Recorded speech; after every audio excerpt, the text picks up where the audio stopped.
তখন বাজছিল রাত্রি ৯টা। রাত্রি ৯টার সময় হঠাৎ করে পড়ে উঠে আমি রেডি হয়ে রাত্রি ৯টার সময় বেরিয়ে গেছিলাম একটা জায়গায়। তো কোথায় গিয়েছিলাম না গেছিলাম তোমাদেরকে এই ভিডিওর মাধ্যমে আমি কিন্তু জানাবো। তো হ্যালো এভরিওয়ান, তোমরা সবাই কেমন আছো? আশা করছি সবাই খুব ভালো আছো। আর তোমাদের প্রিপারেশন কেমন চলছে অবশ্যই কিন্তু আমাকে জানিও। আর আমার প্রিপারেশন যদি জিজ্ঞাসা করো, সেটা চলছে মোটামুটি বেশ ভালোই চলছে।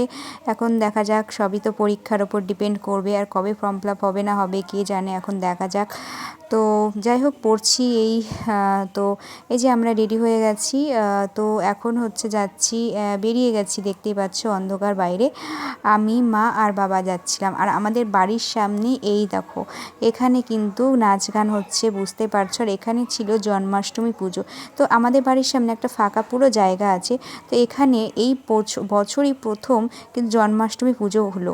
মানে প্রথমে উদ্বোধন হয়েছিল নামযজ্ঞ দিয়ে, নামযজ্ঞর পর কিন্তু এইদিকে জন্মাষ্টমী পুজো হচ্ছে। আর এদিকে দেখছো খিচুড়ি রান্না হয়েছে, মানে মহোৎসব হবে, সবাইকে নেমন্তন্ন করেছে, পুরো গ্রাম সবাই এসেছে। যারা যারা অনেকে খেয়ে চলে গেছে, অনেকে আবার সাথেও আছে। আমরাও এসেছি, দেখছি নাচ গান হয়ে গেছে, তারপরে দেখছি পাড়াতে ঘুরতে বেরিয়েছে। তো আমরাও আর দাঁড়িয়ে না থেকে আমরাও সাথে সাথে গেলাম ঠাকুরকে ঘুরিয়ে আনতে। মানে গোপাল ছিল, গোপালকে পাড়া ঘোরাতে হয়, তো সেই জন্য আমরাও গেছিলাম।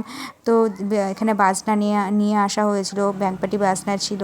তো দেখতে পাচ্ছ এখানে সব নাচা গানা করছে। আর রাস্তাটা অন্ধকার ছিল, সেই জন্য না সেভাবে স্পষ্টভাবে দেখা যাচ্ছিল না। তো যাই হোক, আমাদের পুরো পাড়াটা কিন্তু ঘুরিয়ে এদিক দিয়ে নিয়ে গিয়ে কালীতলা দিয়ে তারপরে আবার আমরা এসেছিলাম সেই মন্দিরে। তো মন্দিরে না, সরি, ওই ফাঁকা জায়গাটায়। তো এবার দেখার পালা যে এবার এখানে দুর্গাপুজো হচ্ছে কি না। আমাদের এখানে কিন্তু বাড়ির সামনেটাই দুর্গাপুজো হয় না।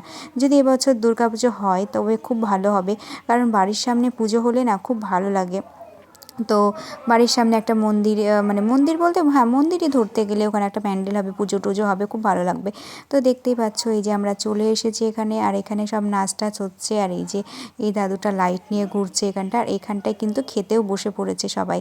তো আগে যারা যারা বললাম যে আগে অনেকে খেয়ে দিয়ে গেছে, আবার অনেকে এই যে আমরা যেমন ঠাকুর ঘোরাতে নিয়ে এসেছি বেড়াতে।